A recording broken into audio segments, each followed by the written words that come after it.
tunamshikilia mwanamume mmoja ambaye anaitwa Rogers Charles Sunday,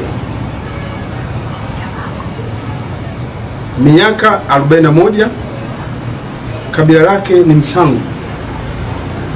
Yeye kazi yake ni mpiga debe katika stendi ya mabasi ya Usagara na mkazi wa hapo Usagara.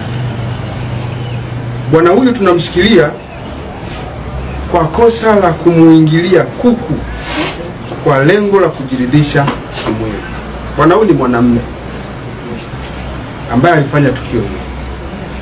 Tukio hilo limetokea tarehe 12 mwezi wa 4 mwaka huu majira ya saa 6 za mchana huko katika kijiji cha Usagara, kata ya Usagara, wilaya ya Misungu, katika mkoa huu wa Mwanza. Tukio hilo huyo mtuhumiwa alilitenda sebuleni katika nyumba ya dada yake, na maana huyo kuku alikuwa anafugwa, ni kuku wa dada yake. Kwa hiyo akafanya tukio hilo kwenye nyumba ya dada yake, na dada yake alikuwa yuko hapo nyumbani.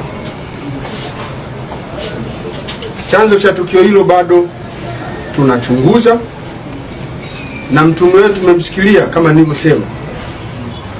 Uchunguzi wenyewe unaofanyika ni pamoja na kupima afya yake ya akili. Taratibu hizo zinaendelea kufanyika. Itakapobainika kwamba shahidi upo, basi atachukuliwa hatua za kisheria, ikiwa ni pamoja na kufikishwa mahakamani. Hili tukio kwa kweli sio zuri. Maana mimi nilikuwa ndani, dada akaja kuniamsha. Kwa anko kabaka kuku toka nje muone. Kutoka nje kuta kweli kuku kabakwa. Nikampiga picha, nikachukua na baadhi za video, nikahifadhi. Taarifa kuwa kuku amekufa, ametupwa kule nje. Kwenda kumchukua kuku na kumchunguza, nakuta kuku amefanywa hicho kitendo cha kubakwa. Kwenye harakati za kuuliza, kumbe kuna mtoto aliyemuona aliyekuwa anafanya hilo tukio. Akaanza kuelezea alivyoshuhudia hiyo tukio.